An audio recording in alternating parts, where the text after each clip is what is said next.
Hi friends, പുതിയൊരു job information വീഡിയോയിലേക്ക് സ്വാഗതം. അപ്പോൾ ഇന്നത്തെ ഒരു വീഡിയോയിൽ നമ്മൾ നോക്കാൻ പോകുന്നത് മിൽമയിലും സിവിൽ സപ്ലൈ കോർപ്പറേഷനിലും വന്നിട്ടുള്ള പുതിയൊരു നോട്ടിഫിക്കേഷനെ കുറിച്ചിട്ടാണ്. കേരളത്തിലെ എല്ലാ ജില്ലകളിലും ഒഴിവുകൾ വന്നിട്ടുണ്ട്. വിവിധ തസ്തികകളിലായിട്ടാണ് ഒഴിവുകൾ വന്നിട്ടുള്ളത്. കരാർ അടിസ്ഥാനത്തിലാണ് ഒഴിവുകൾ വന്നിരിക്കുന്നത്. അപ്പോൾ നമുക്കൊരു നോട്ടിഫിക്കേഷൻ്റെ കൂടുതൽ ഡീറ്റെയിൽസ് നോക്കാം. വീഡിയോയിലേക്ക് പോകുന്നതിന് മുമ്പ് നിങ്ങൾ ആരെങ്കിലും ആദ്യമായിട്ടാണ് ഈ ചാനൽ കാണുന്നതെങ്കിൽ മറക്കാതെ സബ്സ്ക്രൈബ് ചെയ്ത് വയ്ക്കുക. അതോടൊപ്പം തന്നെ പുതിയ നോട്ടിഫിക്കേഷൻ കിട്ടുന്നതിന് വേണ്ടി തൊട്ടടുത്തുള്ള ബെൽ ബട്ടൺ കൂടി എനേബിൾ ചെയ്യുക. അപ്പോൾ ഞാൻ അപ്ലോഡ് ചെയ്യുന്ന പുതിയ ജോബ് ഇൻഫർമേഷൻ വീഡിയോസ് നിങ്ങൾക്ക് പെട്ടെന്ന് തന്നെ നോട്ടിഫിക്കേഷനായിട്ട് ലഭിക്കുന്നതായിരിക്കും. ആദ്യം മിൽമയിൽ വന്നിട്ടുള്ള വേക്കൻസി നോക്കാം. Thiruvananthapuram regional cooperative milk producers union ലിമിറ്റഡിലാണ് വേക്കൻസി വന്നിട്ടുള്ളത്. ഇൻ്റർവ്യൂ വഴിയാണ് നിയമനം നടത്തുന്നത്. സെക്രട്ടേറിയൽ അസിസ്റ്റന്റ് തസ്തികയിലേക്കാണ് വേക്കൻസി വന്നിട്ടുള്ളത്. ഇൻ്റർവ്യൂ നടക്കുന്നത് 19/8/2026 രാവിലെ 10:30 മുതൽ ഉച്ചയ്ക്ക് 12:30 വരെയാണ്. സ്ഥലം ക്ഷീരഭവൻ, പട്ടം, തിരുവനന്തപുരം. 2 വേക്കൻസിയാണ് വന്നിട്ടുള്ളത്. മന്ത്ലി റെമ്യൂണറേഷൻ 24,000 രൂപയാണ് ലഭിക്കുക. ഇതിലേക്ക് വരുന്ന ക്വാളിഫിക്കേഷൻ നോക്കുകയാണെങ്കിൽ റെക്കഗ്നൈസ്ഡ് യൂണിവേഴ്സിറ്റിയിൽ നിന്നുമുള്ള റെഗുലർ ബിരുദം ഉണ്ടായിരിക്കണം. കൂടാതെ KGTE type writing English higher, KGTE short hand lower, KGTE type writing Malayalam lower ഉണ്ടായിരിക്കണം. കൂടാതെ കേന്ദ്ര അല്ലെങ്കിൽ സംസ്ഥാന സർക്കാർ അംഗീകൃത സ്ഥാപനത്തിൽ നിന്നുള്ള കമ്പ്യൂട്ടർ ആപ്ലിക്കേഷൻ അല്ലെങ്കിൽ data entry operation certificate course അല്ലെങ്കിൽ തത്തുല്യ യോഗ്യതയാണ്. അതുപോലെ തന്നെ അക്കൗണ്ടിംഗ് അല്ലെങ്കിൽ ക്ലറിക്കൽ ജോലികളിൽ 2 വർഷത്തെ പ്രവൃത്തി പരിചയവും ഉണ്ടായിരിക്കണം. കോൺട്രാക്ട് ബേസിലുള്ള താൽക്കാലിക നിയമനമാണ് വന്നിട്ടുള്ളത്. എഴുത്തു പരീക്ഷ ഉണ്ടായിരിക്കുന്നതാണ്. ഇനി ഇതിലേക്ക് വരുന്ന ഏജ് ലിമിറ്റ് നോക്കുകയാണെങ്കിൽ 40 വയസ്സ് വരെയുള്ളവർക്കാണ് അപ്ലൈ ചെയ്യാൻ കഴിയുക. 1/1/2026 കണക്കാക്കിയാണ് ഏജ് പറഞ്ഞിട്ടുള്ളത്. SC/ST OBC എക്സ് സർവീസ്മാൻ വിഭാഗക്കാർക്കൊക്കെ അതിൻ്റെതായ ഏജ് റിലാക്സേഷൻ ലഭിക്കുന്നതാണ്.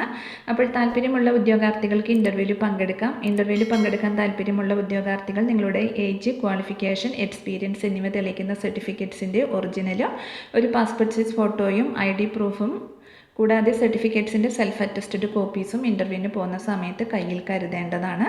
അപ്പോൾ കൂടുതൽ വിവരങ്ങൾക്ക് തന്നിട്ടുള്ള നമ്പറിൽ കോൺടാക്റ്റ് ചെയ്യുക. അടുത്തത് കേരള സംസ്ഥാന സിവിൽ സപ്ലൈസ് വകുപ്പ് താൽക്കാലിക അടിസ്ഥാനത്തിൽ വിവിധ തസ്തികകളിൽ നിയമനം നടത്തുന്നുണ്ട്. Research officer, research assistant, data entry operator വിഭാഗങ്ങളിലാണ് ഒഴിവുകൾ വന്നിട്ടുള്ളത്.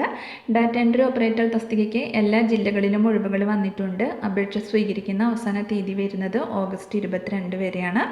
റിസർച്ച് ഓഫീസർ തസ്തികയിലേക്ക് ഒരു ഒഴിവാണ് വന്നിട്ടുള്ളത്. ക്വാളിഫിക്കേഷൻ വരുന്നത് ഇക്കണോമിക്സ് അല്ലെങ്കിൽ സ്റ്റാറ്റിസ്റ്റിക്സ് അല്ലെങ്കിൽ മാത്തമാറ്റിക്സ് എന്നിവയിൽ ഫസ്റ്റ് ക്ലാസ് ബിരുദാനന്തര ബിരുദം, ബിരുദതലത്തിൽ സ്റ്റാറ്റിസ്റ്റിക്സും പഠിച്ചിരിക്കണം.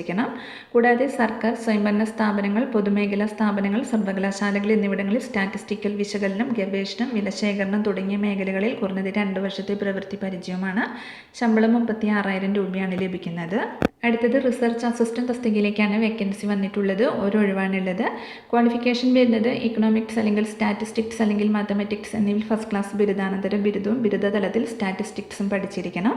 കൂടാതെ സർക്കാർ അംഗീകൃത സ്ഥാപനത്തിൽ നിന്ന് DCA അല്ലെങ്കിൽ PGDCA വിജയകരമായി പൂർത്തിയാക്കിയ ഉദ്യോഗാർത്ഥികൾക്ക് മുൻഗണന നൽകുന്നതാണ്. ഉദ്യോഗാർത്ഥികൾക്ക് ഇംഗ്ലീഷ്, മലയാളം ഭാഷകളിൽ സംസാരിക്കുന്നതിനും എഴുതുന്നതിനുമുള്ള പ്രാവീണ്യം ഉണ്ടായിരിക്കണം.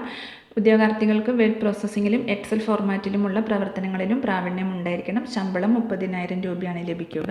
അടുത്തത് ഡാറ്റ എൻട്രി ഓപ്പറേറ്റർ പോസ്റ്റിലേക്കാണ് വേക്കൻസി വന്നിട്ടുള്ളത്. 14 ഒഴിവുകളാണ് വന്നിരിക്കുന്നത്. ഓരോ ജില്ലയിലും ഓരോ ഒഴിവ് വീതമാണ് വന്നിട്ടുള്ളത്. ക്വാളിഫിക്കേഷൻ വരുന്നത് ഏതെങ്കിലും വിഷയത്തിൽ ബിരുദവും അംഗീകൃത സ്ഥാപനത്തിൽ നിന്നുള്ള കമ്പ്യൂട്ടർ ഡിപ്ലോമയുമാണ്. ഇരുചക്ര വാഹന ലൈസൻസ് ഉള്ളവർക്ക് മുൻഗണന ലഭിക്കും. ശമ്പളം 24,000 രൂപയാണ് ലഭിക്കുന്നത്. പ്രായപരിധി വരുന്നത് 40 വയസ്സ് വരെയാണ്. സെലക്ഷൻ പ്രോസസ്സ് വരുന്നത് അഭിമുഖത്തിൻ്റെ അടിസ്ഥാനത്തിലാണ് തിരഞ്ഞെടുപ്പ് നടക്കുക. തിരഞ്ഞെടുപ്പ് നടത്തുന്ന ഉദ്യോഗാർത്ഥികളുടെ റാങ്ക് ലിസ്റ്റ് അഭിമുഖത്തിൻ്റെ അടിസ്ഥാനത്തിൽ തയ്യാറാക്കും. അഭിമുഖ തീയതി സിവിൽ സപ്ലൈസ് വകുപ്പിൻ്റെ ഔദ്യോഗിക വെബ്സൈറ്റിലും ഉദ്യോഗാർത്ഥികളുടെ ഇമെയിൽ വിലാസത്തിലും അറിയിക്കുന്നതാണ്. ഡാറ്റ എൻട്രി ഓപ്പറേറ്റർ തസ്തികയിലേക്ക് അപേക്ഷിക്കുന്നവർക്ക് ഇഷ്ടമുള്ള ജില്ല തിരഞ്ഞെടുക്കാം. അതാത് ജില്ലയിൽ താമസിക്കുന്ന ഉദ്യോഗാർത്ഥികൾക്ക് മുൻഗണന ലഭിക്കുന്നതാണ്. നിയമന കാലാവധി വരുന്നത് ആദ്യഘട്ടത്തിൽ 7 മാസത്തേക്കാണ്. പ്രവർത്തന മികവിൻ്റെ അടിസ്ഥാനത്തിൽ നീട്ടി നൽകുന്നതാണ്. അപ്പോൾ താല്പര്യമുള്ള ഉദ്യോഗാർത്ഥികൾക്ക് നോട്ടിഫിക്കേഷനോടൊപ്പമുള്ള നിശ്ചിത മാതൃകയിലുള്ള അപേക്ഷാ ഫോം പൂരിപ്പിച്ച് രജിസ്റ്റേർഡ് പോസ്റ്റ് അല്ലെങ്കിൽ സ്പീഡ് പോസ്റ്റ് വഴി അയക്കാവുന്നതാണ്. ഓൺലൈനായി അപേക്ഷ സ്വീകരിക്കില്ല. അപേക്ഷകൾ commissioner, commissionerate of civil supplies and consumer affairs, public office complex, Trivandrum 695033 Kerala എന്ന വിലാസത്തിൽ അയക്കണം. അപേക്ഷ കവറിന് മുകളിലായി തസ്തികയുടെ പേര് എഴുതേണ്ടതാണ്. ഓരോ തസ്തികയ്ക്കും അപേക്ഷകൾ വ്യത്യസ്ത കവറുകളിൽ അയക്കണം. അപേക്ഷയ്ക്കൊപ്പം സർട്ടിഫിക്കറ്റുകളുടെ പകർപ്പുകൾ അയക്കേണ്ടതില്ല. എന്നാൽ അഭിമുഖ സമയത്ത് അസൽ സർട്ടിഫിക്കറ്റുകൾ പരിശോധനയ്ക്കായി ഹാജരാക്കണം. അപേക്ഷ സമർപ്പിക്കാനുള്ള അവസാന തീയതി 2026 ഓഗസ്റ്റ് 22 വരെയാണ്. അപ്പോൾ ഈ ഒരു 2 നോട്ടിഫിക്കേഷനെ കുറിച്ചിട്ടാണ് ഇന്നത്തെ ഒരു വീഡിയോയിൽ ഞാൻ നിങ്ങളോട് ഷെയർ ചെയ്തിട്ടുള്ളത്. താല്പര്യമുള്ള ഉദ്യോഗാർത്ഥികൾക്ക് ഇൻ്റർവ്യൂവിൽ പങ്കെടുക്കാം. അപ്പോൾ ഒരു വീഡിയോ നിങ്ങൾ ഫ്രണ്ട്സിലേക്കും കൂടി മാക്സിമം ഒന്ന് ഷെയർ ചെയ്ത് കൊടുക്കുക. വീഡിയോ നിങ്ങൾക്ക് യൂസ്ഫുൾ ആയിട്ടുണ്ടെങ്കിൽ ലൈക്ക് ചെയ്യുക. പുതിയൊരു വീഡിയോയുമായി കാണുന്നത് വരെ താങ്ക്സ് ഫോർ വാച്ചിങ്.